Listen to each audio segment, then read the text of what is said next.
participé à cette révolution de 91, parce que ça fait déjà 28 ans. Quand on prend un peu la démographie malienne, on voit que 50% de la population a moins de 25 ans. Donc ça veut dire que la majorité de la population malienne n'a pas participé à cette révolution. Ça ne veut pas dire que la révolution n'est pas malienne, non. Mais il faut que cette jeunesse s'approprie de cette révolution, que cette jeunesse s'identifie de cette révolution. Et pour ce faire, il faut que cette jeunesse fasse le bilan, mais pas que la jeunesse avec les autres acteurs. Voilà pourquoi ce forum est multi-acteur et inclusif. Nous avons souhaité qu'il y ait un débat sur la démocratie, pas qu'un débat politique entre les partis politiques, pas qu'un débat social avec les acteurs de la société, pas qu'un débat acteur gouvernemental. Mais nous avons voulu mettre tout le monde ensemble, les femmes, les jeunes, les acteurs gouvernementaux, les acteurs de la société civile, les partenaires techniques et financiers et les partis politiques pour qu'ensemble nous fassions le bilan de notre pratique démocratique. Il y a des failles, oui, mais il y a aussi des avancées. Comment préserver ces avancées? Comment préserver notre démocratie? Comment consolider notre démocratie tout en essayant d'éviter au maximum les erreurs que nous avons pu commettre jusqu'ici? Je pense que la jeunesse malienne est suffisamment engagée. Moi, je pense personnellement que la jeunesse malienne n'a d'autre choix que de s'engager. C'est-à-dire que nous n'avons pas deux choix.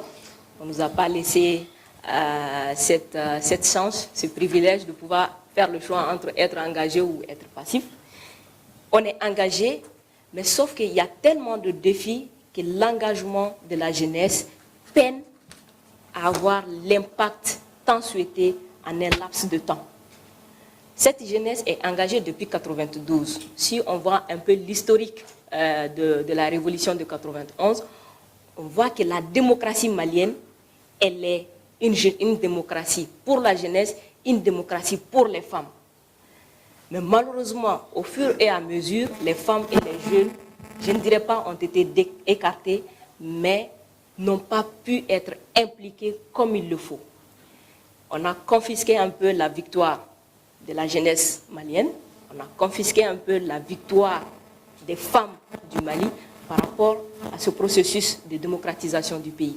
Donc aujourd'hui, la jeunesse malienne est engagée, mais il y a plusieurs défis qui font que l'engagement de cette jeunesse peine à faire de l'impact, peine à donner le résultat tant souhaité en un laps de temps. Alors, l'utilité de la formation, je pense que c'est tout d'abord que les gens sachent qu'ils ont des droits et des devoirs. Parce que dans une démocratie, il y a des droits qui sont préservés.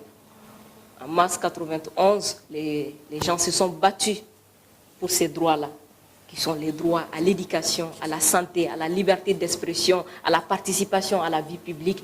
Donc, cette jeunesse doit être formée sur ses droits et sur ses devoirs.